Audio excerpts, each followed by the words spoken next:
어떤 문제에 깊이 빠져 힘들어하는 사람을 도와주는 가장 간단한 방법은 공감해 주는 것입니다.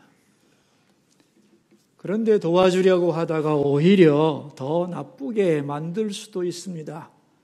이것이 동조입니다. 그러니까 공감과 동조는 아주 비슷한 것 같아도 결과는 전혀 다릅니다. 이 공감과 동조를 잘 구별하시면 여러분은 지혜로운 조언자가 될 수 있습니다. 예를 들어보죠. 나 힘들어 죽고 싶거든. 사는 게 너무 힘들어. 이렇게 누가 얘기를 했다면 여러분은 그를 위해서 어떤 말을 해야 될까요? 너 그렇게 사는 게 힘들어? 어떻게 하면 좋니?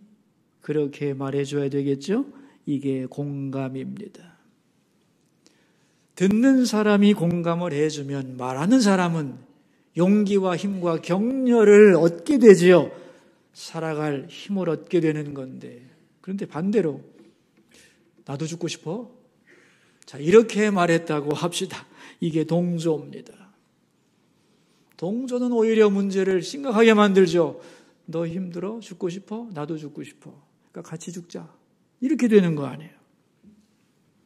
그러니까 이 공감과 동조를 잘 구별을 해야 되는데 어떻게 하면 되느냐 하면은 공감을 하기 위해서는 주어를 바꾸면 안 됩니다. 상대방이 사용한 주어를 그대로 사용하면 됩니다. 더 쉽게 말하면 의미상의 주어가 변하지 않아야 된다는 거예요. 예를 들면 나 죽고 싶어 라고 어떤 사람이 말을 했는데 그 말하는 사람이 나라고 했으니까 듣는 사람의 입장에서는 그 나가 누구겠어요? 나라고 말했으니까 듣는 사람에게는 너지요. 그죠? 너 죽고 싶을 만큼 힘들구나. 이렇게 주어가 같으면 공감이라는 거죠. 자, 어떤 성도님이 찾아와가지고 목사님, 저는 김 집사 때문에 너무 힘들어요. 그 사람 보기 싫어서 교회 떠나고 싶을 때가 많아요. 자, 이렇게 말을 했다고 합시다. 이 말에 대해서 여러분 공감을 한번 해보세요. 여러분 앞에 누가 와서 나 김 집사 때문에 정말 교회 떠나고 싶어요. 공감. 공감해보세요. 당신 김 집사 때문에 힘들군요. 이러면 공감이 되는 거예요. 자, 이제는 동조를 해보세요. 나도 그래. 자, 차이를 구분하실 수 있겠어요? 동조한다는 건 나도 김 집사님 때문에 힘들다는 얘기 아니에요. 동조를 하게 되면 김 집사라는 분은 당신과 나 두 사람 모두에게 있어서 정말 나쁜 사람이 되는 거죠. 근데 그 말을 듣고 이제 가서 누구에게인가 또 얘기를 했다고 합시다. 내가 김 집사 때문에 힘들다고 하니까 아무개도 그러더라. 이 말까지 전하면 이제 큰 싸움이 나는 거예요.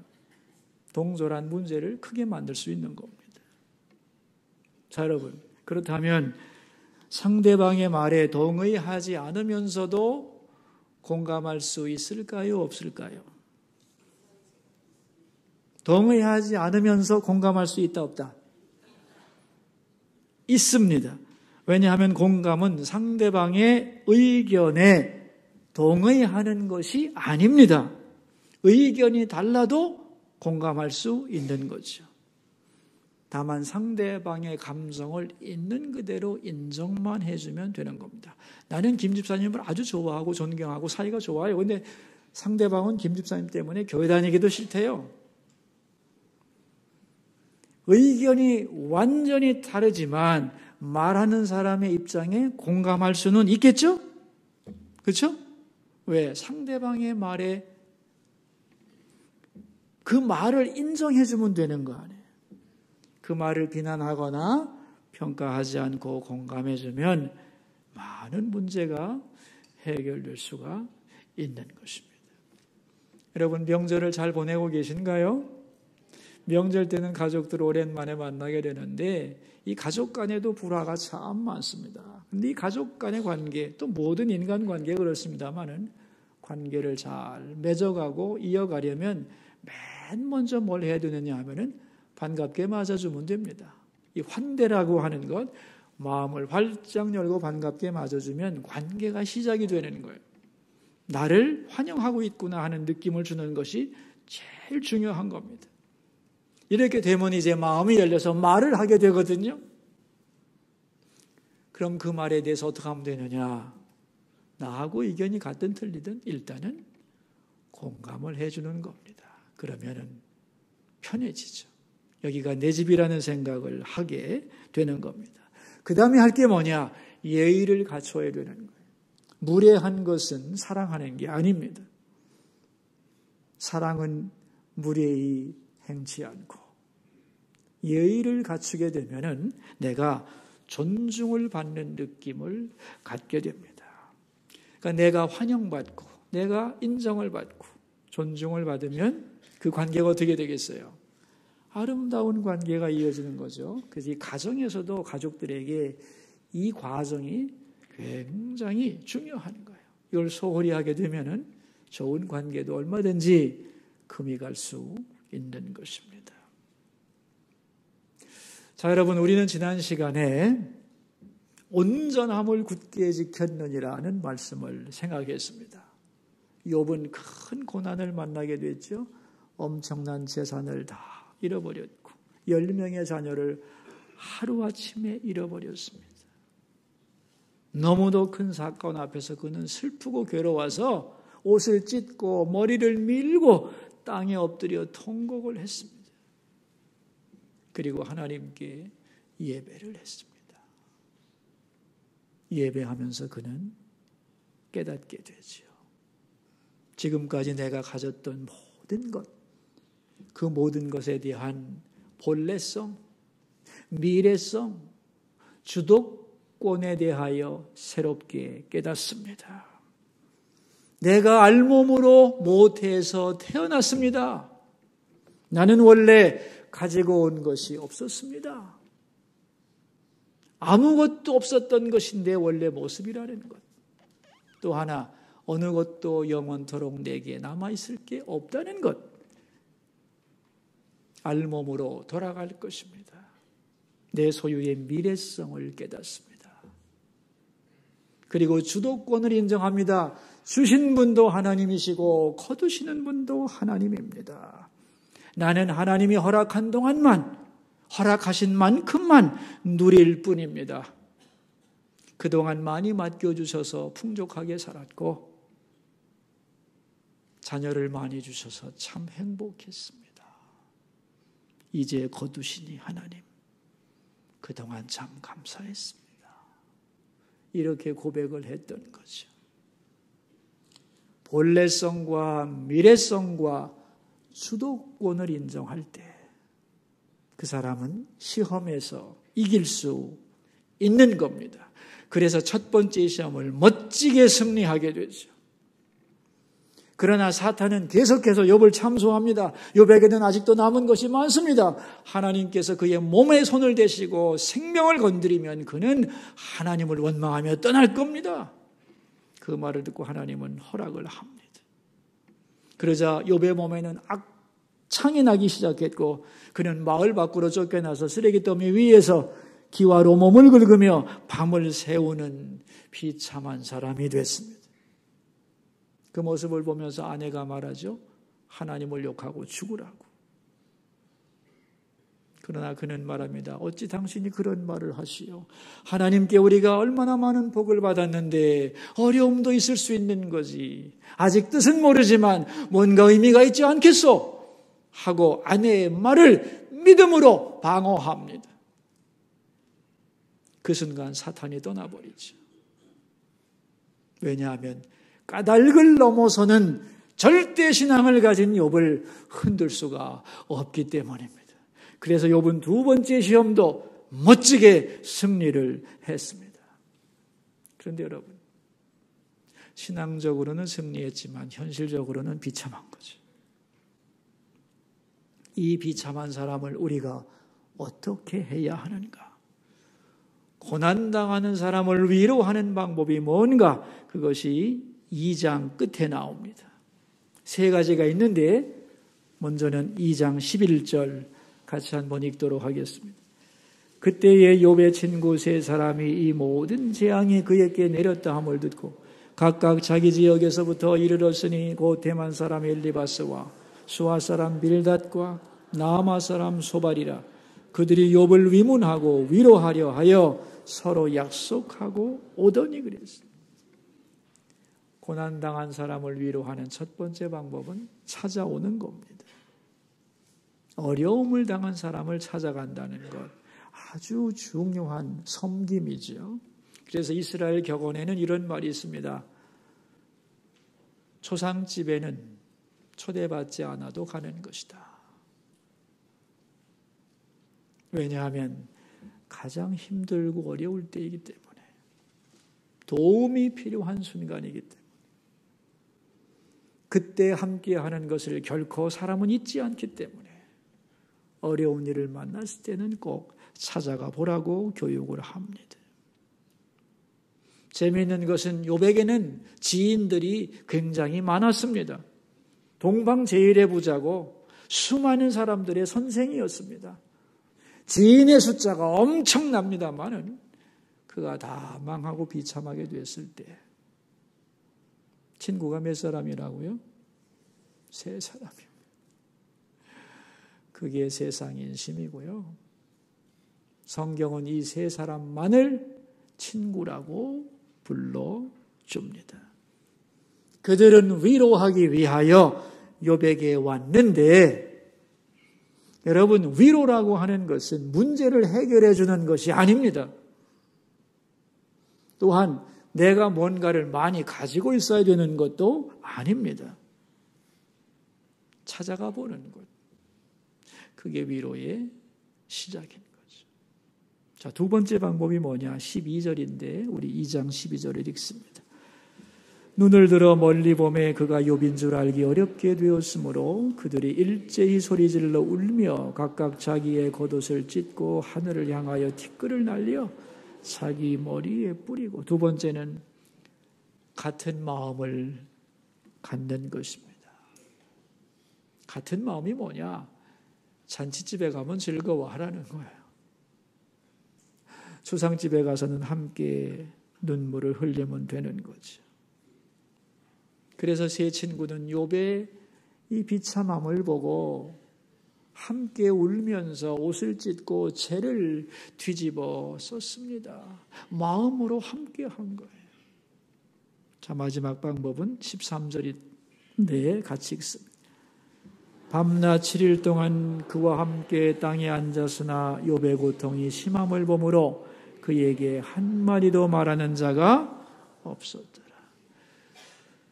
욥의 고통을 눈으로 보니 너무 기가 막혀서 아무 말도 나오지 않습니다. 그래서 일주일 동안 가만히 있었다는 거예요. 저는 이런 질문을 많이 받아요. 목사님, 큰 일을 당한 슬픈 사람에게 뭐라고 말해야 하나요? 여러분, 뭐라고 말해야겠어요? 큰 슬픔을 당한 사람에게 무슨 말을 해야 되겠어요? 오늘 성경에 나오잖아요. 답이 나오잖아요. 뭐예요?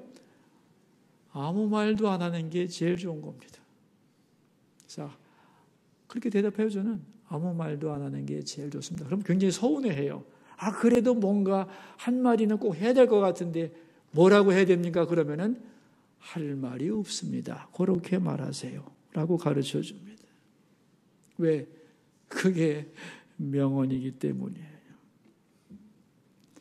왜 고난당한 사람 앞에 가서는 말을 안 하는 게 좋으냐 하면은 실수하기 쉽기 때문에. 말하는 사람이 실수하는 게 아니에요. 말하는 사람은 맞는 말을 하는데 듣는 사람이 너무 힘들어서 자기식으로 듣기 때문에 오해가 생기기 때문에 가능하면 말을 안 하는 게 좋은 겁니다. 그냥 옆에 가만히 서 있어주면 되고 손 한번 잡아주면 되고 또 눈물을 흘릴 수 있으면 같이 흘려주면 그것으로 충분한 것입니다. 많은 사람들이 오해하는 것은 뭐냐면 뭔가 내가 이것을 해석해주고 조언을 꼭 줘야 된다고 착각하는 것인데 대부분의 경우는 그것이 역효과가 난다는 것을 기억해야 합니다. 어느 분이 말이죠. 큰 목재상을 하고 있었는데 원목을 많이 수입해 놨는데 그 산더미 같은 원목이 다 불에 타버렸어요.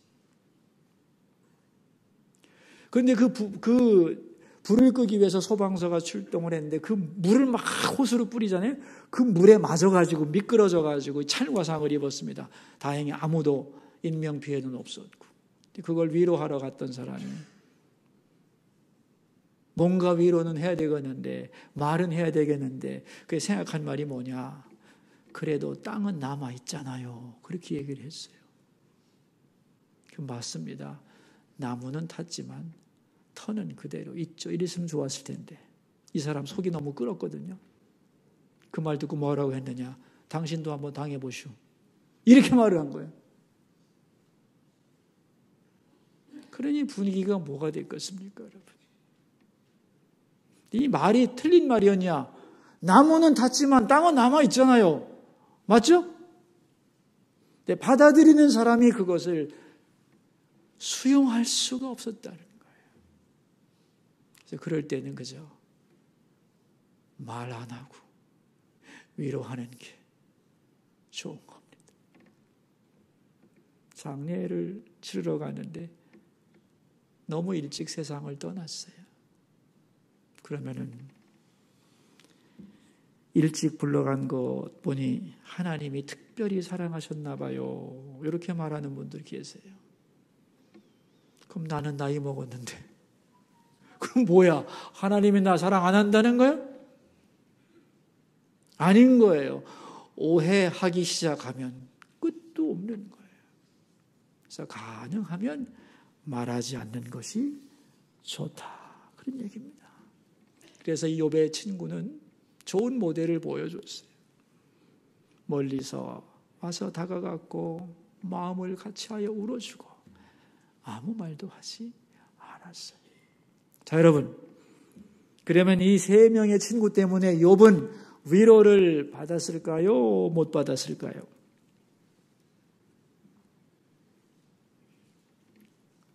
받았을까요? 못 받았을까요? 어째 아무 말이 없으십니까? 받았을까요? 못 받았을까요? 받았습니다.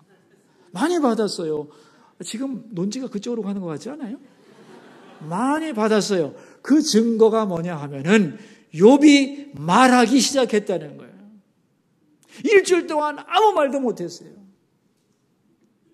내 말을 시작했다는 건 위로를 받았다는 얘기고 내 말을 들어줄 사람이 옆에 있다는 것을 알게 되었기 때문에 나와 공감하는 분이고 내가 무슨 말을 해도 들어줄 거라고 믿어져서 이제 입을 열어서 넋두리를 시작하는 겁니다. 그러니까 여러분 아무 말도 안 하던 사람이 뭔가 내 앞에서 넋두리를 시작하면 위로가 됐다 안 됐다?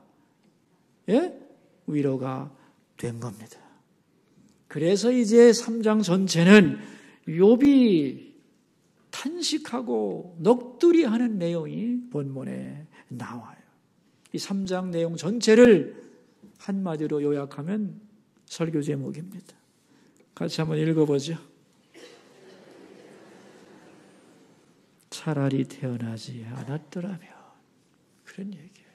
이 3장을 잘 읽어보면 주제는 이런데 내용이 셋으로 나눠져요. 1절부터 9절, 10절까지는 태어나지 말았어야 하는데 이런 얘기고 10절부터 19절까지는 태어났더라도 진작에 죽었어야 되는데 이런 얘기입니다.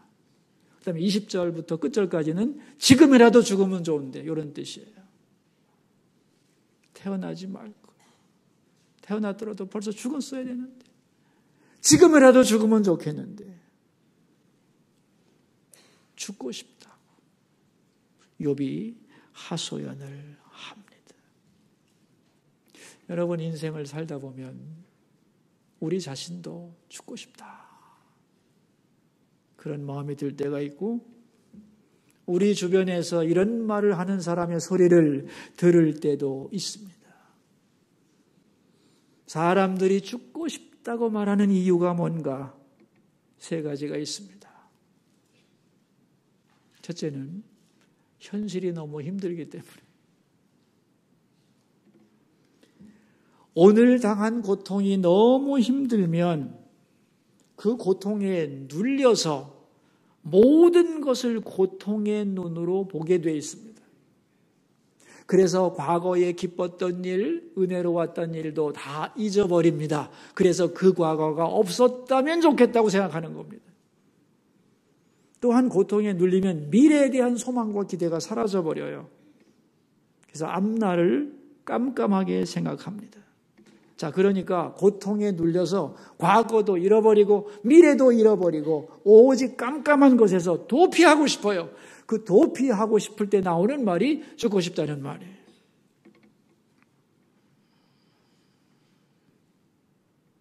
아무리 사람이 고통이 커도 잠깐은 견딜 수 있습니다. 인격과 신앙을 가지고 잠깐은 버틸 수 있어요. 그런데 시간이 가면 견디기가 매우 어려워요. 마치 뭐와 같으냐면은 무거운 물건을 잠깐만 들고 있으라고 하면 이를 악물고 버틸 수 있어요. 한 5분간은 그래 버텨보겠다. 근데 하루 종일 들고 있으라. 못하는 거예요. 내가 볼 때는 견딜 수 있을 것 같은데 저 사람은 왜 못 끼나? 왜 못 견디나? 내가 볼 때는 잠깐인 것 같아도 그에게는 긴 시간이기 때문에 견딜 힘이 다 떨어져요. 그러면 죽고 싶다. 그렇게 말을 하는 겁니다. 사람이란 그렇게 나약한 존재인 거죠. 견디기가 너무 어렵고 여기서 벗어나야 될 길은 없고 했을 때 죽고 싶다는 말을 넋두리를 할 수 있는 거라는 거예요. 그걸 이해해 줘야 돼요. 두 번째는 왜 죽고 싶어 하느냐 하면은 죽으면 모든 문제가 해결된다고 생각하기 때문이에요. 많은 사람들이 죽으면 어떻게 된다고 일반적으로 생각하느냐. 오늘 본문에 3가지가 나와요. 이것 때문에 죽고 싶어 하는 거예요. 첫째가 뭐냐 하면은 13절입니다. 읽습니다. 그렇지 아니하였던들 이제는 내가 평안히 누워서 자고 쉬었을 것이니. 죽으면 어떻게 된대요? 평안히 누워서 자고 쉴 수 있다고 생각을 하는 거예요. 자, 두 번째는 17절인데 같이 읽습니다. 거기서는 악한 자가 소요를 그치며 거기서는 피곤한 자가 쉼을 얻으며. 악한 자가 소요를 그치며 이거 뭐냐면 나를 괴롭히던 사람이 없다는 거예요. 그렇게 생각한다는 거예요. 세 번째가 19절인데 읽겠습니다. 거기서는 작은 자와 큰 자가 함께 있고 종이 상전에게서 노이는. 거기에는 뭐가 있냐? 공평함이 있다는 겁니다. 작은 자나 큰 자나 상전이나 종이나 다 같은 운명이라는 거예요. 3가지 이해하시겠어요? 죽으면 편히 쉴 수 있고 나 괴롭히는 사람이나 문제 없어지고 그죠? 모두가 똑같아지니 죽었으면 좋겠다. 그렇게 생각을 한다는 겁니다. 그러나 여러분, 이게 맞는 말이에요? 죽으면 편히 쉽니까? 죽으면 나를 괴롭히는 게 전혀 없고 평안한 말 있나요? 모든 죽은 자의 운명이 똑같습니까? 아닙니다. 절대로 아니죠. 사람들의 추측이고 기대일 뿐이지요. 성경을 보세요, 여러분. 죽은 후에 우리가 어떻게 되는가? 심판을 받게 돼 있어요. 죽음이라고 하는 것은 간단한 문제가 아닙니다. 죽으면 평안히 쉬고 아무 괴로움도 없고 모두가 똑같다. 아니요. 이렇게 죽음을 미화시키는 것은 성경의 이야기가 아닙니다. 이 시대에 많은 사람들이 아이고 죽으면 끝나는 거 아니야. 다 쉴 수 있고 고생도 안 하고 이제는. 여러분 이렇게 죽음을 미화하는 것 때문에 많은 사람들이 생명을 우습게 알고 죽는 것을 경시하게 되는데 이건 성경적 가르침이 아닙니다. 죽음이란 심각한 거예요. 죽음의 진상을 모르는 사람들이 죽음을 그리워하는 것이지 성경은 죽음을 아주 심각한 것으로 보고 있다는 걸 기억할 수 있기를 바랍니다. 죽기를 바라는 마음은 궁극적으로는 사탄이 주는 미혹입니다. 너무 힘들 때 가끔 한 번씩 죽고 싶다는 마음이 들 때가 있어요. 마치 뭐와 같으냐면은 내가 길을 걸어다가 새가 똥을 쌌는데 똥 맞을 수 있어요. 그건 내 잘못 아니에요. 둥지를 틀기 위해서는 안 되거든. 어쩌다 죽고 싶을 수는 있어도 죽어야지 하고 죽고 싶은 마음을 계속 품고 있는 것은 사탄의 미혹인 것입니다. 이것의 극치가 뭐냐? 자살이죠. 사람들은 절망에서 탈출하는 마지막 수단이 자기 스스로 목숨을 끊는 거라고 생각하는데 여러분, 생명은 하나님의 선물입니다. 거기에 대한 도전이 자기 스스로 목숨을 끊는 거죠. 이 꼴 저 꼴 보기 싫은데 죽으면 다 끝나는 거 아니야? No. 그건 사탄이 욥의 아내를 통해서 한 말이잖아요. 하나님을 욕하고 죽으라.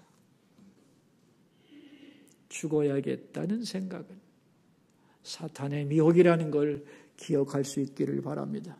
내 마음에 그런 생각이 자꾸 든다면 어떻게 해야 되겠습니까? 예수의 이름으로 이 마음은 떠나갈지어다. 아멘. 쫓아내야 되는 것이고 내 주변에 누군가가 이런 말을 하고 거기에 붙들려 있다면 그 사람에게서 그 어두운 마음이 미혹하는 마음이 죽으면 다 된다고 하는 생각이 떠나기를 명령하고 위하여 기도해야 되는 줄 믿습니다. 오히려 죽고 싶을 만큼 힘들고 어려울 때 우리가 해야 할 일이 뭐냐? 3가지가 있습니다. 첫째는 고난에 의미가 있다는 것을 기억해야 합니다. 뭐라고요? 이 고난 속에 의미가 있다는 걸 알아야 돼요. 지금 욥이 힘들고 어려운 것은 사건 자체도 힘들지만 이 고난의 이유를 모르기 때문이에요. 만약에 이 이유를 알았다면 욥이 하늘나라에서 이루어지는 천상회의를 보았다면 그는 쉽게 견디고 찬송하며 견뎠을지도 모릅니다. 그러나 이유를 알지 못했지. 그래서 힘든 거예요. 그러나 내가 이유를 모른다고 이유가 없는 거냐? 그런 것은 아닙니다. 하나님께는 이유가 있는 것이.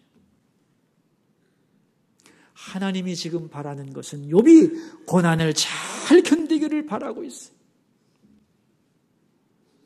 그것이 하나님이 영광 받으시는 최고의 길이라는 것.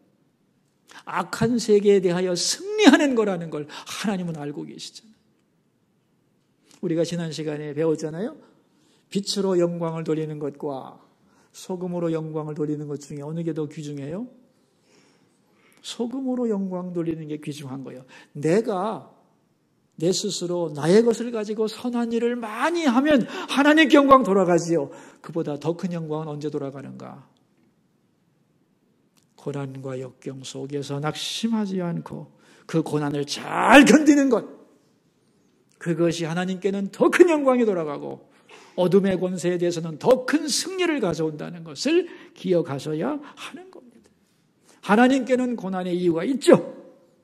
나는 모르지만 하나님께는 이유가 있다. 그것을 믿어야 하는 겁니다. 그래서 우리가 아주 힘들 때 나는 모르지만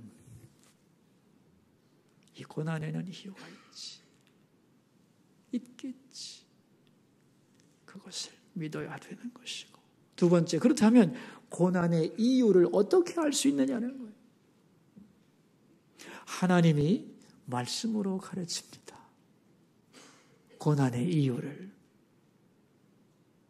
그래서 고난의 때에는 언제나 우리가 말씀을 필요로 하지만 더욱 말씀이 필요할 때가 언제냐? 고난 중에 있을 때. 그때는 말씀을 꼭 붙잡아야 합니다. 왜요? 하나님은 말씀으로 그 고난의 이유를 알아가게 하시고 그 말씀으로 고난당하는 자의 심령을 굳게 하시고 잘 견디게 하시고 승리할 수 있도록 도와주시기 때문에 고난의 때에는 뭐 해야 된다? 하나님의 말씀을 더욱 가까이 붙잡아야 하는 것이죠. 이 마치 뭐와 같으냐면은 캄캄한 밤 칠흑같이 어두워서 한치 앞을 내다볼 수가 없는데 그때에 번갯불이 번쩍하게 되면 말이죠. 잠깐이지만 앞이 촥 보이죠. 말씀의 빛이 어두운 영혼을 비치면 아무것도 보이지 않고 의미를 알 수 없지만 뭔가 의미가 있다는 걸 깨닫게 되고 그 길을 향하여 지속하여 걸어갈 힘을 공급을 받게 된다. 아멘. 그래서 고난의 때일수록 어떻게 된다고요? 말씀을 붙들어야 돼요. 욥기를 잘 배우는 건 참 중요한 거예요. 왜 하나님이 이런 책을 주셨느냐? 고난을 겪고 있는 모든 사람들에게 고난의 이유와 목적에 대해서 말씀을 붙잡고 잘 견디라고 선물로 주신 것으로 믿습니다. 다는 몰라도 조금씩 하나님 말씀을 배우고 깨달아가는 가운데 더 새 힘을 얻고 견딜 수 있게 되는 것이죠. 말씀을 많이 알수록 은혜를 많이 받을수록 하나님의 입장에서 그 사건을 볼 수 있는 눈을 열어주시는 거예요. 그래서 1장과 2장에서 하늘 회의 장면을 보여주는 이유가 뭐예요? 너는 모르지만 높은 뜻이 있단다. 그러므로 땅만 바라보지 말고 하늘을 바라봐야 된다. 그런 말씀이 아니겠습니까? 마지막으로는 이 고난의 때에 뭘 해야 되느냐? 자기의 마음을 하나님 앞에 쏟아놓아야 돼. 자기의 마음을 다 토로해야 됩니다. 힘들고 어려울 때 어디서 자기 마음을 쏟아놓아야 되느냐? 술집에서 쏟아놓으면 안 되고 하나님 앞에서 쏟아놓아야 돼. 자, 우리 11절과 12절을 읽으면 반복되는 단어가 나오는데 그 단어가 뭔가를 한번 찾아보겠습니다. 11절과 12절. 어찌하여 내가 태에서 죽어나오지 아니하였던, 어찌하여 내 어머니가 해산할 때 내가 숨지지 아니하였던, 어찌하여 무릎이 나를 받았던, 어찌하여 내가 젖을 빨았던. 자, 어떤 단어가 반복되죠? 어찌하여 몇 번? 4번이나 나옵니다. 여러분, 고통 속에서 탄식이 없을 수 없어요. 아무리 믿음이 좋다고 해도 고난 중에서도 할렐루야, 이건 정상이 아니지. 사람도 아니죠. 이거는 모든 인간은 다 나름대로 고통 속에서 그 마음을 토로하며 울며 절규하게 되어 있다는 겁니다. 성경은 이 마음을 하나님 앞에서 쏟아놓으라는 거예요. 하나님 앞에서 탄식은 죄가 아닙니다. 시편 같은 찬양시, 탄식시를 보면은 처음에는 막 어찌하여 라는 말이 계속 나옵니다.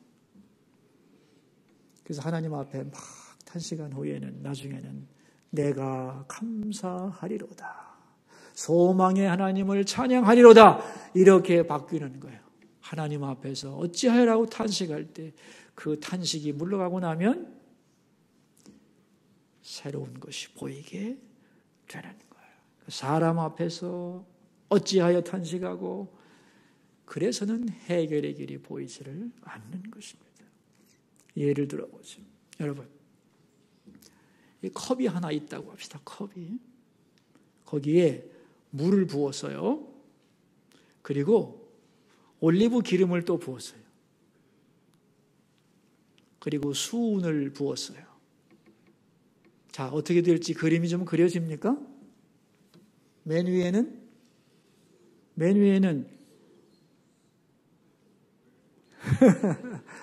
여러분, 모든 물질은 비중이 있기 때문에 다 나눠지죠. 맨 위에는 가벼운 기름이 뜨겠죠. 그죠? 그 다음에는 맹물이 있을 것이고 수은은 비중이 무지하게 높습니다. 무거워서 밑으로 가라앉게 되는 거예요. 그런데 중요한 것은 우리의 감정도 비중이 달라요.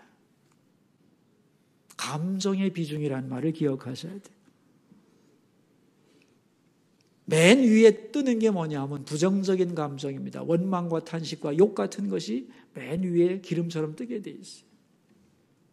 그 다음에 맹물 같은 건 뭐냐면 평상심입니다. 보통 마음. 그러나 소망과 기쁨과 감사와 이런 것들은 맨 밑으로 가라앉게 돼 있어요. 자, 그럼 정상적인 해결책이 뭐겠어요? 컵에서 뭐부터 빠져나와야 되겠어요?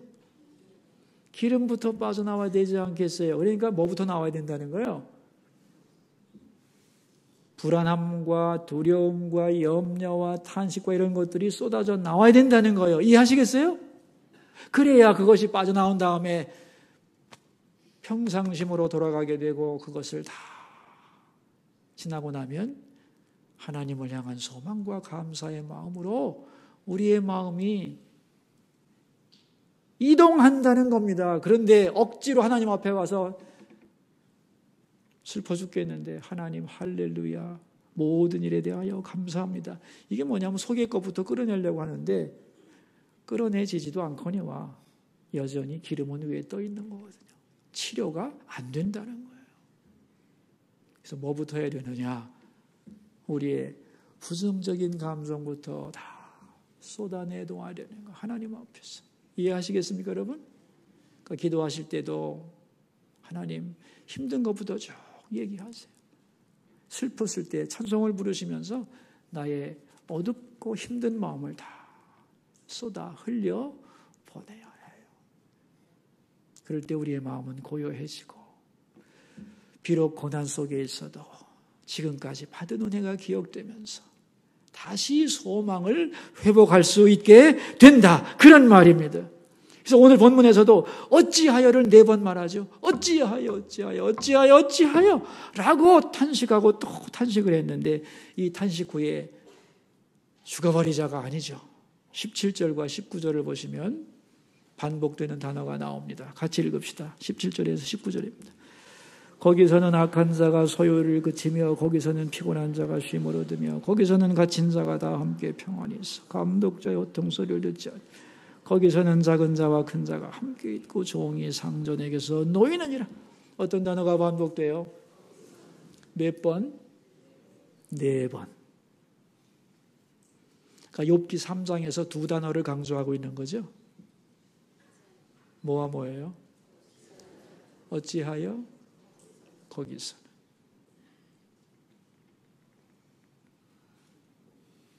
어찌하여 하나님 왜 나에게 이런 일이?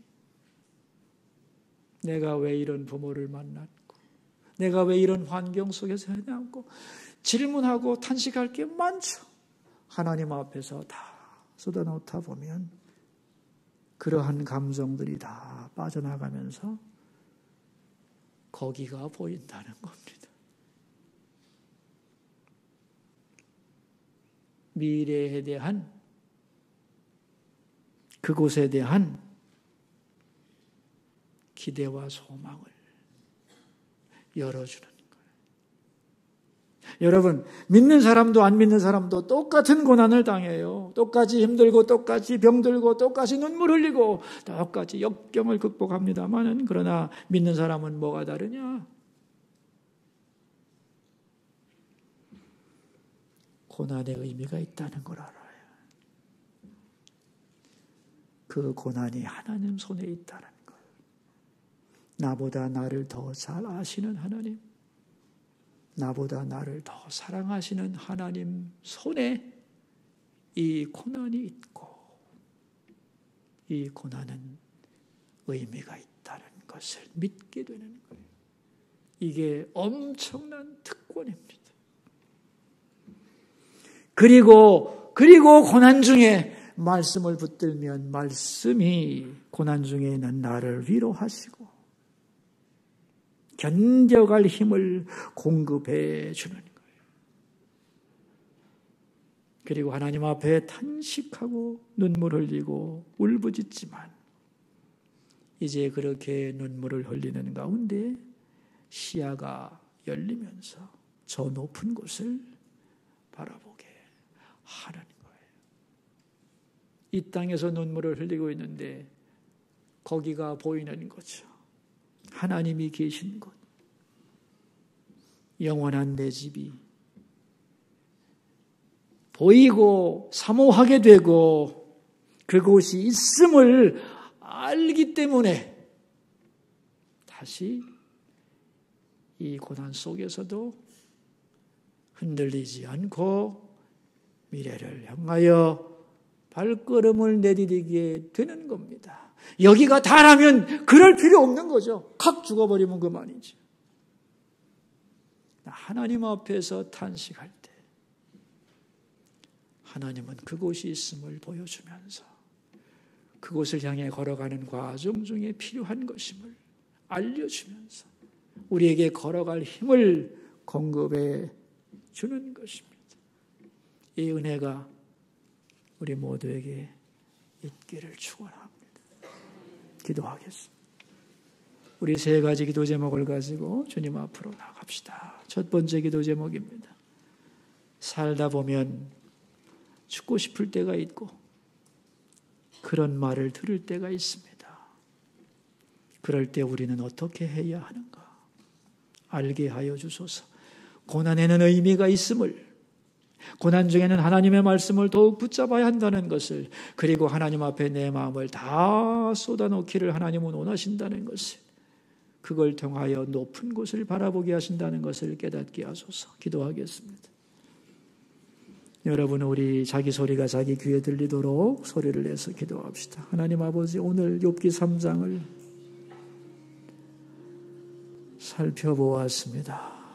욥은 너무너무 힘들어서 죽기를 사모했고 차라리 태어나지 않았다면 그런 말을 하였습니다. 지금 이 순간에도 이런 마음이 드는 자가 있다면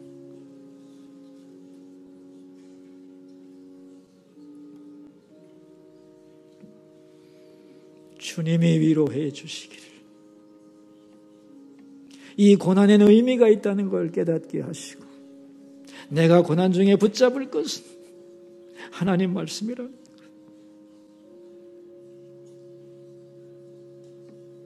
하나님 앞에 어찌하여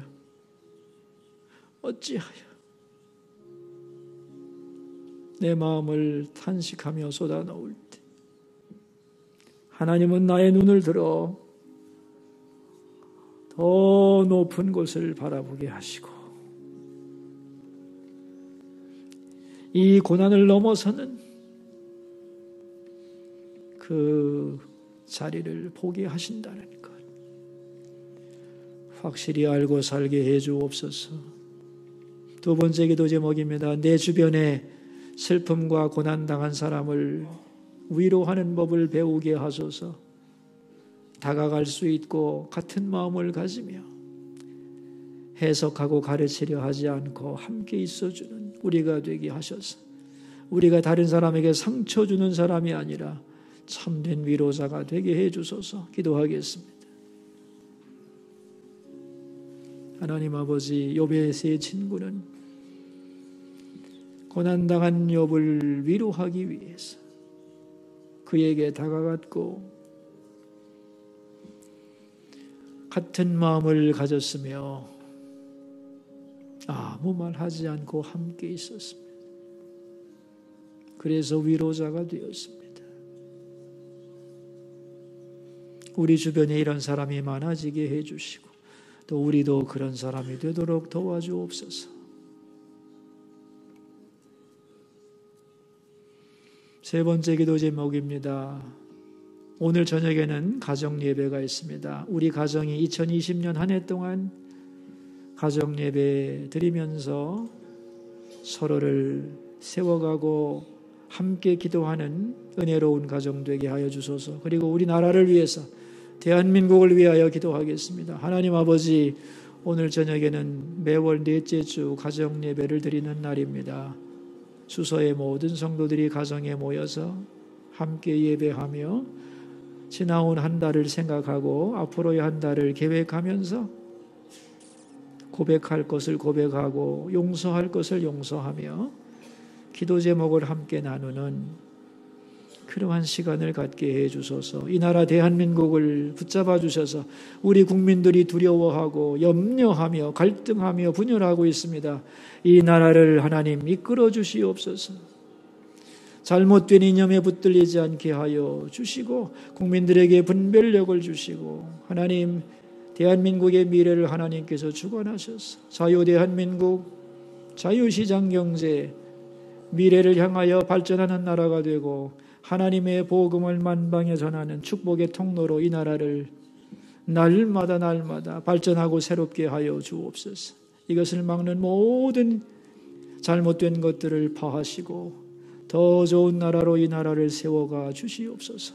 나라를 위해 기도하는 성도들의 기도가 더 풍성해질 수 있도록 주님 대한민국을 붙잡아 주옵소서. 하나님 아버지, 우리는 고난의 이유를 모르기 때문에 너무너무 힘들어합니다. 그러나 하나님께는 이유가 있음을 확실히 믿게 하여 주소서. 그리고 고난 중에 더욱 말씀에 귀를 기울이게 하옵소서. 그리고 하나님께 마음을 쏟아놓게 하옵소서. 어찌하여라고 탄식하지만 그 눈물 뒤에는 그곳이 보이고 저 높은 곳을 향하여 마음이 열리게 하여 주시고 여기가 다가 아니며 우리에게는 더 높은 곳이 있고 모든 고난의 이유가 밝혀지고 하나님이 내 눈물을 씻어주시는 바로 그곳이 있음을 알고 그곳을 향하여 힘차게 걸어가는 우리 모두가 되게 하여 주옵소서. 존귀하신 예수님 이름으로 기도하옵나이다.